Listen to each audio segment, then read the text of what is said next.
Let me get right into it today and see what the Bible says. I love when we have verses that are just absolutely what we believe, and just thing, and they confuse us a little, and they stretch us a lot, and they pull us forward, and we have to change and adjust our thinking. And that to me is like, that's Christianity. That's now there's the church. There's the Christianity that works for me. That's the Christianity that I know and love. It does not seem to draw the crowds. It is not like salt in a field full of deer. They go find it. It's more like the meat or something. I don't know what it is. People aren't searching for what this thing's saying anymore. Well, I am. I want to know what it's saying. I want the truth, I want righteousness. So I'm going to go ahead and read these verses, and then we'll just slug it out, all right? So Matthew chapter 7, starting in verse 21. Not everyone who says to me, Lord, Lord, will enter the kingdom of heaven, but he who does the will of my Father who is in heaven will enter. Many will say to me on that day, Lord, Lord, did we not prophesy in your name, and in your name cast out demons, and in your name perform many miracles? And then I will declare to them, I never knew you. Depart from me, you who practice lawlessness. Holy moly. In this last decade, which for those of you that aren't aware, it's 10 years. A decade is 10 years. So in this last decade, I've heard this verse preached on a lot, at least referenced, referred to. And so, can you make sure that's on? Okay. So in 10 years, we have many references to this means we don't got to do nothing. All of our doing won't get us to heaven. Casting out demons, performing miracles, prophesying, having spiritual knowledge, that's not going to get you into heaven. It's just laying down and doing nothing will get you to heaven. I've heard it used so many times for that this last 10 years, but that isn't what it says. It says, he who does the will of my Father. So we need to find out what the will is. Not everyone who says to me will enter the kingdom of heaven. First off, do you want to enter the kingdom of heaven? What is the kingdom of heaven? What is this thing? The kingdom of heaven, to be entered or not to allowed to be entered. This is the question of life in your time span. We have people that are older, people that are younger. I was just laying there thinking of all the years of my father being a young man. And he is a very old man today and often mentions how it could be his last. He's 87 and living out the end. And there's no doubt, when I told you his age, none of you wondered. Is at the end. It is. No, even if he lives to be a very old man, he's still in the last part. Any day could be his last. That's right. Some of us are very young and we feel like, well, that's like forever. 87 is like way forever. But no matter what, it's just life is short. You read The Birth of America, George Washington seems so ancient. You then read Pontius Pilate or Tiberius Caesar. Oh, it's quite a bit longer ago than George Washington. It just goes on and on and on. And we're all going to enter into this kingdom of heaven or not. Everybody whose name you've ever heard, everybody whose name hasn't been given yet, we're all going to be entering into the kingdom of heaven. And we're going to either get in or we're not going to get in. And he says, these people who prophesy, perform miracles, cast out demons in my name, many of them won't. Wait a minute. They won't? Now, does that transversely mean that if I do those things, I won't get in? No, it just means that if I do those things, it doesn't guarantee it. How in the world could it not guarantee it? How in the world could I ever do those things if I'm not of the condition that would get me in the kingdom of heaven? How would I have the anointing to cast out demons and perform many miracles? Prophesy. if I don't have what it takes to get into the kingdom of heaven? And I'm telling you, that's what it says. Many who say these will come to me and say these things. But I tell you, I will say, depart from me, you who practice lawlessness. You mean people who practice lawlessness can prophesy and cast out demons? Obviously so, huh? That is what it says, isn't it? What it says to me. People who do these things are going to be told, depart from me, you who practice lawlessness. What? Back in the beginning of Matthew, we read a verse Jesus said, I think it was the beginning of Matthew. Time goes together. But I did not come to abolish the law, but I came to fulfill it. So every person on earth is still under law. And lawlessness means you don't obey the law. It means you don't allow the law to rule your life. Jesus says, but I came to fulfill the law. And we talked about how you're either in and have your law fulfilled for you by Jesus, or you're out and you don't. And what he's saying is there are people prophesying, casting out demons, and performing many miracles who don't.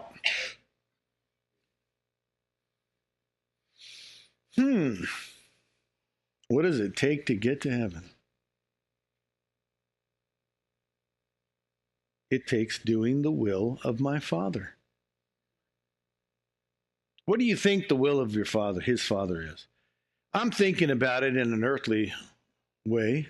I listen to him to try to get the heavenly way. But just in an earthly way, I cannot imagine if I let my son die for you and you squandered that, if I would be very happy about that. So maybe on a earthly way, in a man's way of thinking, which he just got me thinking that way by saying, which one of you whose son asked for a fish would give him a stone, or bread would give him a scorpion? And I'm like, okay, he's got me thinking like a man. And as a man, if I let my son suffer and die for you, heck, I didn't let my son suffer and die for you, but you be mean to him, we're gonna have a hard time, you and I. But what if I let him do that for you and you ignored it? Go prophesying all you want. You squandered that. I'm not going to be real pleased. You and I are going to have some trouble. We're going to have words, you and I. I got my eye on you, squandering that. I did that for you. You see what I'm saying? I don't know. People say God's not mad at you. And I'm like, he's not? I hope he's not. I know he's not mad at everybody, because there are people who don't squander his son's death. Some people he's really glad at. I hope and pray for you and me that he's glad at us. Not mad at us, but glad at us. You like that? Yeah. I want God to be glad with me. I want to be able to rejoice in his rejoicing. I want the joy of the Lord to be continually mine. But what if he's mad at me? Depart from me, you evildoer, you who practice lawlessness. I never knew you. I don't know, when they say he's not mad at the whole crowd, I'm like, are we all in the right boat? Can they really know that? Can they really know the condition of my heart to say he's not upset? That I haven't squandered the death of his son? Who gets to see the kingdom of heaven? Who gets to not have God mad at him? Who gets to be told, enter into my rest, my good and faithful servant? Who gets that? Who gets told, depart from me? Ooh, makes me shudder. He who does not do the will of my Father. He who does the will of my Father. Don't you think you and I ought to study a little bit about what is the will of the Father? Yeah. Just on one level, I just said, my son. He gave his son for me. Outrageous act of paying for my sins in advance before I was born. An outrageous generosity. An outrageous sacrifice. Oh, can I say this? Holy moly. And I would squander that belief? So what is doing his will?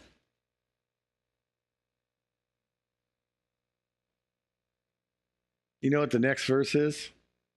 Starts with this great word, therefore. You know what the next word of the next verse says? Therefore. We're going to talk about it next week, but I got to tell you what it says. I can't wait. You ready? Nobody looked ahead, did they?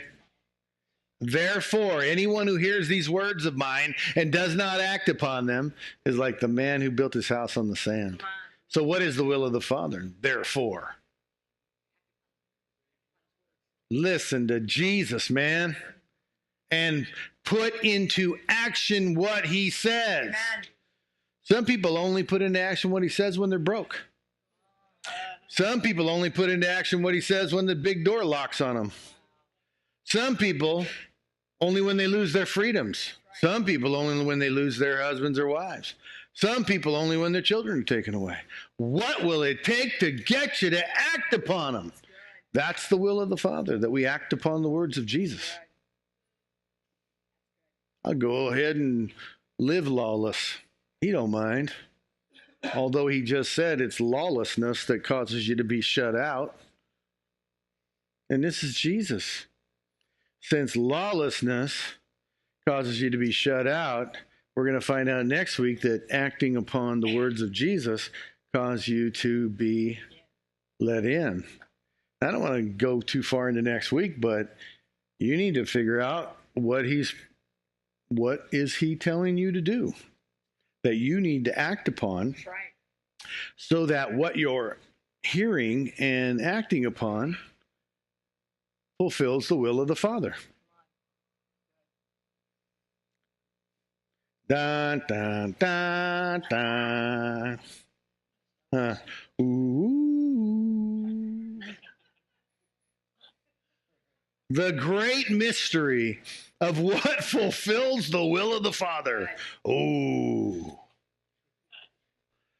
It's so simple, it's like kindergarten, man. We didn't need to do all that. He who loves me obeys me. You want to know who loves me? It's the one who obeys me. It's the one who does what I tell him to do. Why do you call me Lord and do not do the things I tell you to do? Now here it is. Bottom line, home run pitch, the ball's lobbed. We're ready to take it deep. We're going yard on it. Love one another as I have loved you. For this I command you. Love one another as I have loved you. What does it profit a man to gain the whole world and to lose his soul?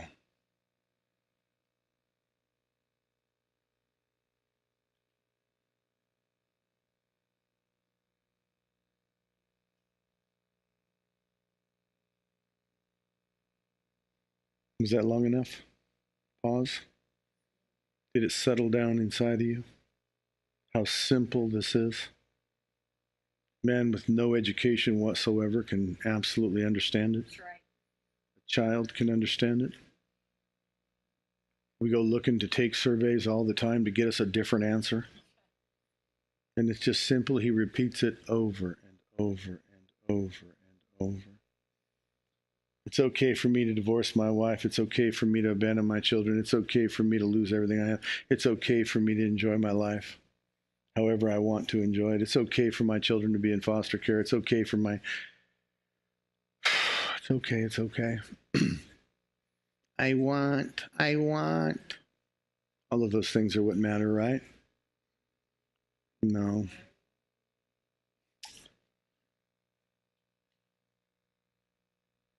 So, not everyone who says to me, Lord, Lord, will enter the kingdom of heaven. What is this kingdom of heaven? What is this kingdom of heaven? Let me just tell you a bit what the kingdom of heaven, how active it is. How it's not just something, you know, when I was a kid, there was always this pot of gold at the end of the rainbow and the leprechaun and that whole stupid thing, you know? And the idea of, whoa, if it was only true, I'd go to follow that rainbow. We're always looking for a prize, you know, it's over there. But the kingdom of heaven is something totally different. It is nothing like that. It is only like that in how big you can dream about it. But let me just tell you about the kingdom of heaven. And Jesus describes it over and over as different things. First, it's a hidden treasure that a man gives up everything so he can possess. In your life, when have you experienced the kingdom of heaven on earth? When you were half-hearted or only when you were wholehearted? When have you seen the hand of God function in your life? When you were giving up everything to have it, or when you gave up nothing to possess it? It says the kingdom of heaven is like a merchant. So the kingdom of heaven is looking to buy something of great value called pearls of great price. And the point of that parable is that you are the pearl of great price, and the kingdom of heaven is after you. Right. So if the kingdom of heaven is chasing you, are you getting what you need? Are you getting what you want? Or is it only when he finds you and the sacrifice of all, he goes and sells all that he has to possess you?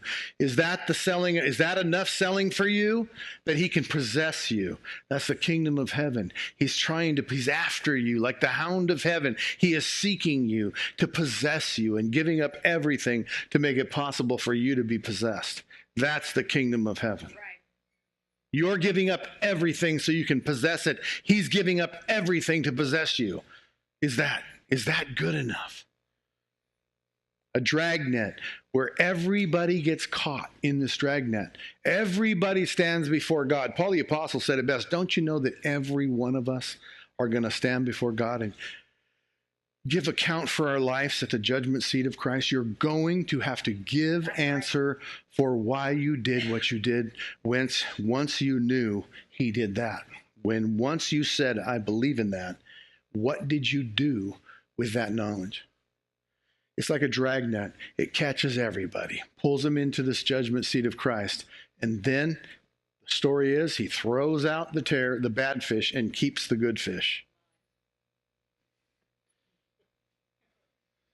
Like a mustard seed that starts out tiny, like you and me, meaningless in a sea of 8 billion people. Probably, if you take the whole world history, let's say 17 billion or 16 billion, give or take a billion. How important are you? How significant are you? And yet the kingdom of heaven takes that little tiny you and makes it a great flowering tree. Inside of you, it goes from being a seed to being something that causes eternity to be experienced, causes the kingdom of heaven to be found, causes the kingdom of heaven to catch people, causes you to be the good fish in the catch. The mustard seed, the kingdom of heaven. It's a leaven that a woman took and put in 3 pecks of flour until the whole lump was leavened. The kingdom of heaven is something that when it gets inside of you, when it has its way, when that buys you a bit of it, a peck of it, a little tiny bit of it that gets put in you, it continues to work at you. I'm 42 years in telling you I have not arrived. My leaven is not 100% leavened yet. My lump is not 100% leavened yet. But what's leavening my lump is the kingdom of heaven. What's leavening your lump? Kingdom of heaven is trying to change us 100%, trying to completely transform us, born again nature. Make what was bad into something good, what was a lie into something true, what was untrustworthy into something trustworthy, something insignificant into something incredibly significant. The kingdom of heaven is so many things and so many more. But let me read a verse to you in Matthew chapter 13. Let's go ahead and put that up. Of course, this one hurts bad, but we're just going to go ahead and read it and take our lumps, huh? 13:41, right? Oh man, there's a lot of verses. The Son of Man will send forth his angels. They will gather out of his kingdom all stumbling blocks and those who commit lawlessness, and will throw them into the furnace of fire. In that place there will be weeping and gnashing of teeth. Then the righteous will shine forth as the sun in the kingdom of their Father. He who has ears, let him hear. I think that it's very important when we read verses like that. You know what was just before and just after this verse? Every story I just told you about treasures and pearls and dragnets and seeds. Right before this and right after it. He's trying to tell you the kingdom of heaven is after you. You got to be after it. It's a treasure when you find it. It'll be greater than anything. But who gets it and who doesn't get it? Those who do the will of my Father. What is the will of my Father? That I would be unselfish, lay down my life. No greater love has any man. He laid down his life for his brother. Love one another as I have loved you. No greater love has any man that he lay down his life for his brother. Some of you won't stop drinking alcohol. You'd rather lose your family. Some of you won't stop using drugs. You'd rather lose your family. Some of you won't stop being selfish with your money. You'd rather lose your family. But okay, you lost your family. What about losing your eternal soul? You threw in one chip. You ready to throw in another chip? Another one? Are you really ready for the whole bag to go in? Eternal loss? Either that or Jesus is wrong, or we're interpreting wrong. If it has nothing to do with what I do, then what are those verses about? Everyone in this room has heard 100 sermons about it. It's Jesus did it all on the cross. It has nothing to do with me. If that's so, what's this talking about? Should I prophesy? Should I cast out demons? Should I perform many miracles? Absolutely. What does it mean? It means some people got rid of their demons. It means some miracles happened that you needed. Right? It means you got prophesied to, the future got told to you. Good stuff. But it doesn't mean anybody's going to heaven. What means somebody's going to heaven is that the Father of heaven let that happen, the cross, and a few human beings said, that's good enough for me. And they put their life in.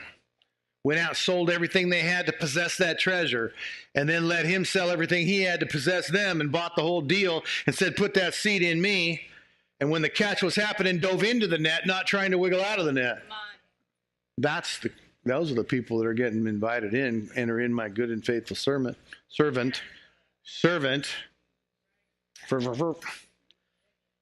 I love Jesus. I am on a journey. And I got to tell this to you, even though most of you have heard it 100 times. I just got to tell you, it really doesn't matter what you believe gets you to heaven and doesn't get you to heaven. You would be way better off believing it takes everything and giving everything and then finding out it took nothing than you would be to think it takes nothing and find out it takes everything. People who give everything, find out it didn't take anything, they still get in. People who find out it took everything but said it didn't take anything, they lose. I want every philosophy and every belief that I have that I question, I want to make sure that if I'm wrong, I'm right. If I'm wrong, I win. If I finish last, I get the first prize. How about them apples? Let me just tell you this story. Jesus was about to be crucified. And he told two of his disciples, listen here. I'm going to tell you something. Go up into town, you'll find a donkey tied. Tied. You know, what does it mean that a donkey's tied? Somebody owns him. He didn't tie himself. Some talented donkeys out there, but they're not tying ropes. He's owned. And this is what Jesus said to him. Take him. Bring him to me. And if anybody questions you, actually, let me finish. A donkey and her colt. 2 donkeys. Take them. Bring them to me. Anybody questions you, say, hey, the Lord needs them. Back when I was a thief, I would have loved that way. They caught me in their wallet. Oh, the Lord needs it. It'll be all right with everybody, right? I lived in Roseville, California, where little juvenile thieves they got nothing. Can you imagine living in Rome in 4 BC? I'm sorry, Roman occupied Jerusalem in 4 BC? Go take those donkeys and bring them to me. And if anybody questions you, just say the Lord needs them. I mean, we read that verse 1,000 times. When I was a kid, that was one of the verses that was always in the missalette at least once a year, sometimes twice a year, where you read the story of the donkeys because of the triumphal entry into Jerusalem, right, being a big deal around Easter and Good Friday, you know. And these guys go do it. And here's what it says there in Luke, I think it is. Here's what it is. Afterwards, when they're done donkey thieving, you know, when they are done pilfering the donkeys and they brought them back to Jesus, here's what they say. And they found it was just as he told them it would be. Just think about that for a minute. You don't like what he's saying? That's okay. But think about it. It's going to be just as he told you it would be. And if he says, I'm going to say, depart from me, I'm off my page. If he says these things, I never knew you, depart from me, you're going to find it just as he told you it would be. You might think it's all good. I said I believe. I was baptized. They dunked me in water when I was a kid. They sprinkled me. And he says, not doing the will of his Father and making that important in the world, that sacrifice mean everything to you. If not seeking after the kingdom of heaven with all that you have, not allowing the kingdom of heaven to possess you, not allowing the leaven of the kingdom of heaven to change you, if you think it's okay to not listen to those things, you're going to find it just as he told you it would be. If you believe these things, act upon these things, and you move forward, you're going to find out too. He says, enter in, my good and faithful servant. And you wonder, is that me? You're going to find it just as he told you it would be. You can count on it. There's so many other just as he told you. I promise. There are so many blessings and so many curses in this Bible, and you can make it up as you go along. You can figure everything's okay if you do this. He loves me this way. He loves me that way. My behavior doesn't matter. How I influence people doesn't matter. I get out and, I have freedom, so I employ my freedom, and everybody else be damned. But he said, if you cause one of these to stumble, it would have been better for you if a millstone had been hung around your neck and cast into the sea. Well, you don't think that's true. But it isn't going to be how you think it's true. It's going to be just how he said it's going to be. You're going to find it just as he told you. And the millstone in the sea is the better option. What about that Matthew scripture about throwing in the furnace? I don't believe in that. Okay. Live your belief to the hilt then. But what's going to happen is you're going to find out that it's just as he told you. There's no way around this. When he says, not everyone who says, Lord, Lord to me is going to be saved. And then I'm over here, one day I was at the hospital, and this guy's getting patients to pray. Pray this prayer with me. Okay, you're saved. Oh, you're saved. And then he meets some guy that prayed 10 years ago. Oh, you got saved with me a long time ago. Is he living as a Christian? No, he's saved. Oh, wow. That might be a dangerous thing to tell people. That might, I know when I made my way and found Jesus, and he didn't reject me, which is pretty amazing because he should have. He should have. I had every reason to believe. I had every reason to more than just accept the fact. I had a reason to follow him. And I didn't.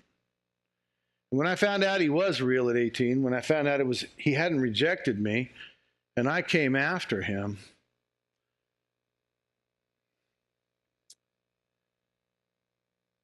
I just decided I'm going to believe him. Every day we're going to keep going. People told me I was saved. I used the terminology, be get saved.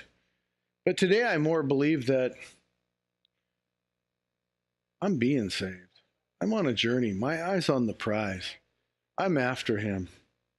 What they told me, I haven't found what I was told always to be the truth of what's in this book. When I say, Lord, Lord, I want there to be enough evidence to convict me. If they ever do arrest me for being a Christian, I want to be convictable. I want it to be a slam dunk case. I want them offering me a plea bargain because there's no way out. And they want to save money for the trial, so they're just saying, you're guilty, dude. We got you red-handed. You are a Christian. We got you on film 1,000 weeks in a row, claiming to be a Christian, claiming to be a lover of Jesus. I want them to be saying to the hangman, or if you sign this, you can have 25 to life. I want there to be no way out. I am 100% guilty. I want it to be that there is no question when I say, Lord, Lord, that it's not about belief. Not only didn't he reject me, but I didn't reject him either. Once I knew he was real, I said, you're real, and I came after him. I want the things I'm living for to be worth him dying for. Because I know if I let my son die for you and you lived a life unworthy of it, you and I'd have trouble. He's far more gracious than I, but he's also got some other attributes to his personality that are shown in here that I wouldn't want to meet him being disappointed in what I did with his son's life. I want to meet him happy of what I did with the sacrifice Jesus did for me. Am I beating a dead horse here? Am I just repeating myself over and over? I want to preach messages that nobody could get lost that doesn't want to get lost. You're getting lost, it's because you want to get lost if you're listening to me. Anybody agree with me that might be how I preach? I mean, if you know what I'm saying? It'd be hard. I want it to be so hard for you to go to hell. You got to work at it. I mean, you got to decide, forget that. See what I'm saying? I want it to be so easy for you to know right from wrong, what's expected. And I just think this love one another as I have loved you, I don't think we've ever arrived on that one. Until we are nailed to a cross, and that's pretty much it. We've crossed the finish line.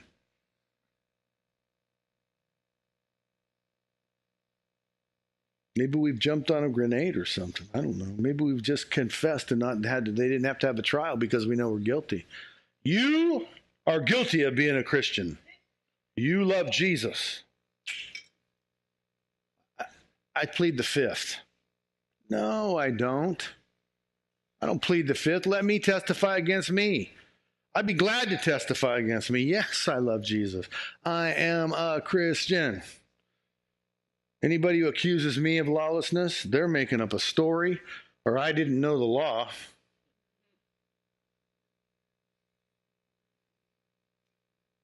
You hearing me?